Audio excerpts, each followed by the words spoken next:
देवी सुरेश्वरी भगवती गंगे त्रिभुवन तारिणी तरल तरंगे। सनातन धर्म में नदियां केवल जल का स्रोत नहीं हैं, वे साक्षात जीवन हैं, वे देवी हैं, वे माता हैं। लेकिन इन सब में एक नदी ऐसी है जिसका जल केवल शरीर की प्यास नहीं बुझाता, बल्कि जन्म जन्मांतर के पापों को धोकर आत्मा को मोक्ष प्रदान करता है। वो है पतित पावनी माँ गंगा। नमस्कार दोस्तों, स्वागत है आपका आध्यात्मिक धारा में। क्या आपने कभी सोचा है कि स्वर्ग में बहने वाली मंदाकिनी आखिर इस मृत्यु लोक यानी धरती पर कैसे आई? एक राजा ने अपने पूर्वजों की मुक्ति के लिए ऐसा क्या किया कि स्वयं ब्रह्मा और महादेव को उसकी जिद के आगे झुकना पड़ा। ज्येष्ठ मास के शुक्ल पक्ष की 10वीं तिथि, जिसे आज हम गंगा दशहरा के रूप में मनाते हैं, उसका असली रहस्य क्या है? आज के इस विशेष एपिसोड में हम आपको ले चलेंगे सतयुग के उस कालखंड में जब धरती पर जल का ये सबसे पवित्र स्रोत उतरा था। हम जानेंगे भागीरथ की उस कठोर तपस्या की कहानी और समझेंगे कि गंगा दशहरा पर किन 10 भयंकर पापों से हमें मुक्ति मिलती है। वीडियो को अंत तक जरूर देखें, क्योंकि आज ज्ञान की इस धारा में गोता लगाने का समय है। कहानी की शुरुआत होती है इक्ष्वाकु वंश, जिसे हम सूर्य वंश के नाम से भी जानते हैं। उसी महान वंश में एक अत्यंत प्रतापी और धर्मपरायण चक्रवर्ती सम्राट हुए, राजा सागर। राजा सागर का साम्राज्य पूरी पृथ्वी पर फैला हुआ था, लेकिन उनके जीवन में एक बहुत बड़ा दुख था। उनकी कोई संतान नहीं थी। पुत्र प्राप्ति की लालसा में राजा सागर अपनी दोनों रानियों केशिनी और सुमति के साथ हिमालय के भृगु प्रसव पर्वत पर गए और महर्षि औरव की घोर तपस्या की। उनकी तपस्या से प्रसन्न होकर महर्षि ने वरदान दिया कि एक रानी को केवल एक पुत्र होगा जो वंश को आगे बढ़ाएगा, और दूसरी रानी को 60,000 महाबली पुत्रों की प्राप्ति होगी। समय आने पर रानी केशिनी ने असमंजस नामक एक पुत्र को जन्म दिया। वहीं रानी सुमति के गर्भ से एक तुम्बा यानी लौकी के आकार का फल निकला, जिसे महर्षि के आदेश पर घी से भरे 60,000 घड़ों में रख दिया गया। समय के साथ उन घड़ों से 60,000 अत्यंत बलशाली और तेजस्वी राजकुमार प्रकट हुए। राजा सागर अपने 60,000 पुत्रों को देखकर अत्यंत प्रसन्न और अजय महसूस करने लगे। जब सागर के 60,000 पुत्र युवा हुए तो राजा सागर ने अपने साम्राज्य के विस्तार और अपने प्रभुत्व को सिद्ध करने के लिए अश्वमेध यज्ञ करने का संकल्प लिया। सनातन परंपरा में ये मान्यता थी कि जो भी राजा 100 अश्वमेध यज्ञ सफलतापूर्ण कर लेगा, उसे स्वर्ग के राजा इंद्र का सिंहासन प्राप्त होगा। राजा सागर ने 99 यज्ञ पूरे कर लिए थे। ये उनका 100वां अश्वमेध यज्ञ था। यज्ञ के नियमों के अनुसार एक श्याम वर्ण घोड़े को स्वतंत्र रूप से विचरण के लिए छोड़ दिया गया। घोड़े की रक्षा का भार राजा के 60,000 पराक्रमी पुत्रों पर था। राजा सागर के इस बढ़ते प्रभाव और 100वें यज्ञ की पूर्णता को देखकर स्वर्ग के राजा देवराज इंद्र का सिंहासन डोलने लगा। इंद्र भयभीत हो गए कि यदि सागर का ये यज्ञ निर्विघ्न संपन्न हो गया तो उन्हें देवराज का पद छोड़ना पड़ेगा। अपनी सत्ता को बचाने के लिए इंद्र ने छल का सहारा लिया। उन्होंने अपना वेश बदला और जब सागर के पुत्र विश्राम कर रहे थे, तब रात के अंधेरे में उन्होंने उस यज्ञ के घोड़े का अपहरण कर लिया। इंद्र उस घोड़े को लेकर सीधे पाताल लोक पहुंचे, जहां महर्षि कपिल घोर तपस्या में लीन थे, और उस घोड़े को उनके आश्रम के बाहर बांध दिया। जब सुबह राजकुमारों ने घोड़े को गायब पाया तो उनमें हाहाकार मच गया। उन्होंने पूरी पृथ्वी का कोना कोना छान मारा, लेकिन वो श्याम वर्ण घोड़ा कहीं नहीं मिला।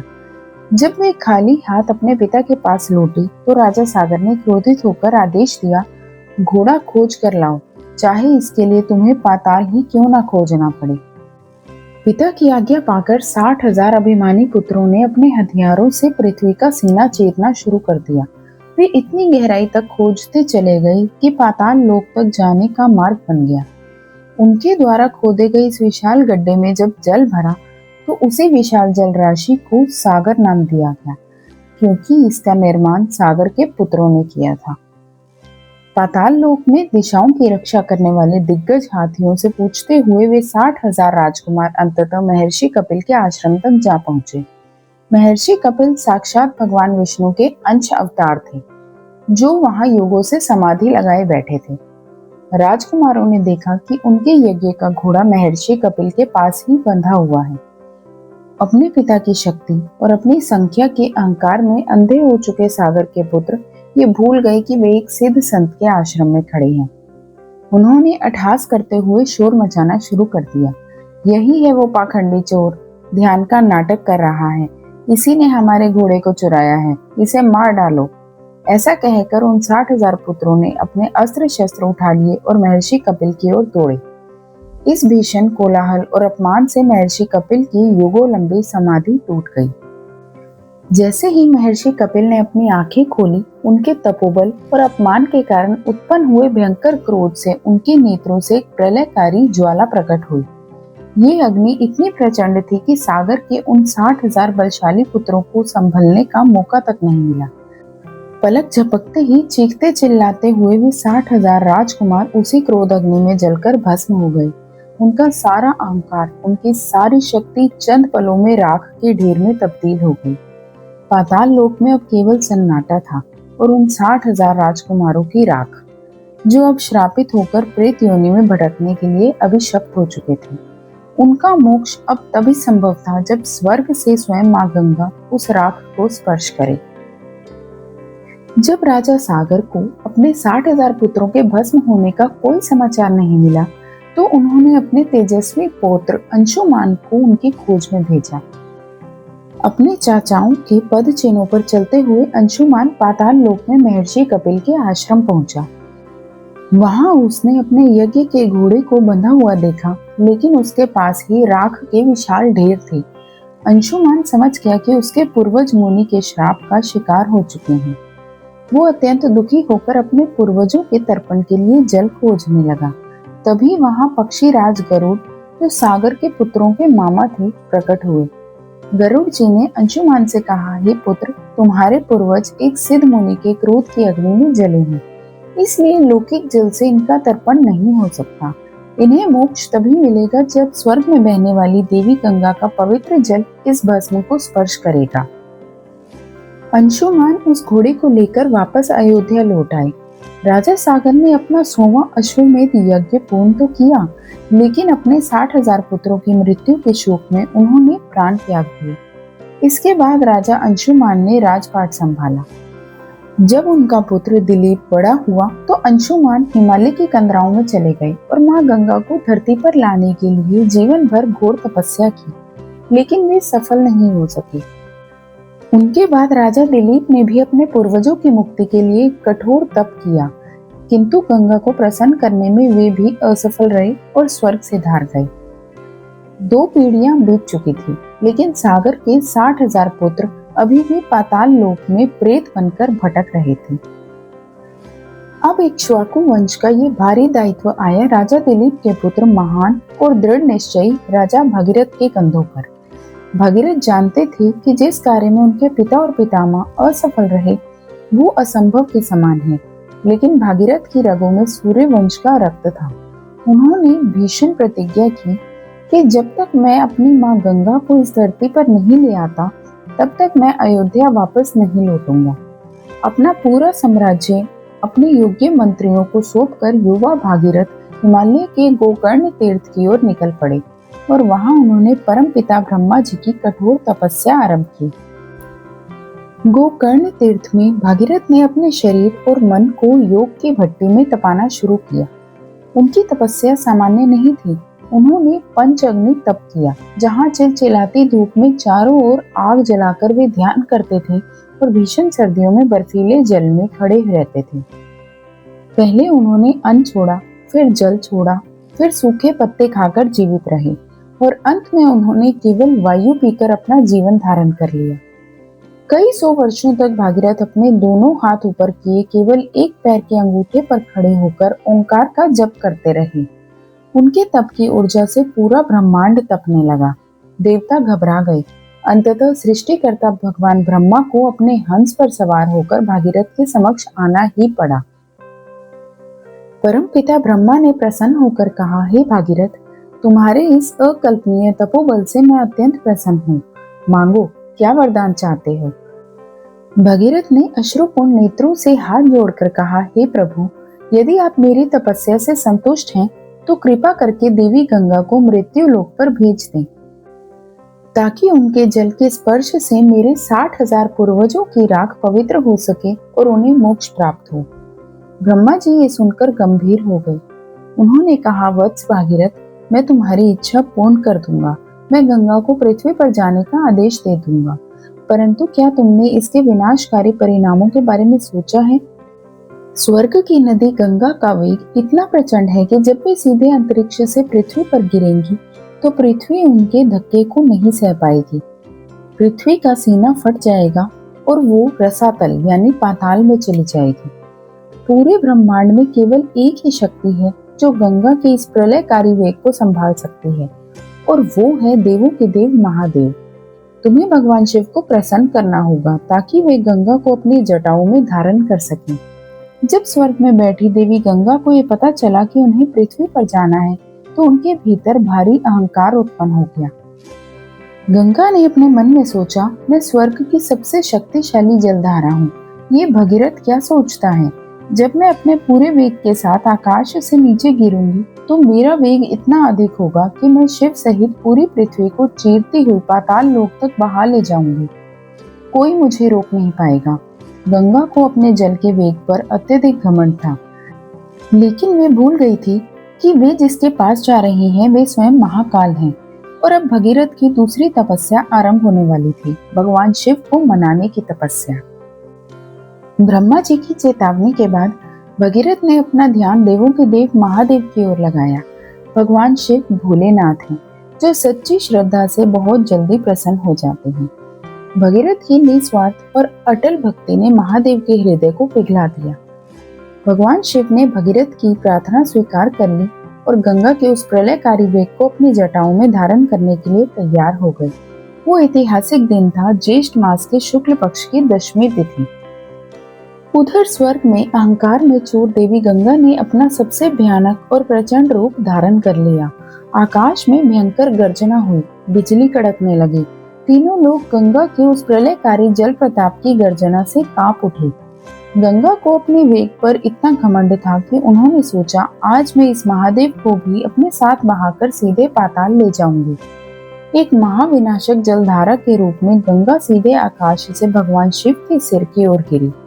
लेकिन महादेव तो महाकाल हैं। जैसे ही गंगा का वो उफनता हुआ विशाल जल शिव के सिर को स्पर्श करने लगा, भगवान शिव ने मुस्कुराते हुए अपनी फैली हुई जटाओं को समेटकर बांध लिया।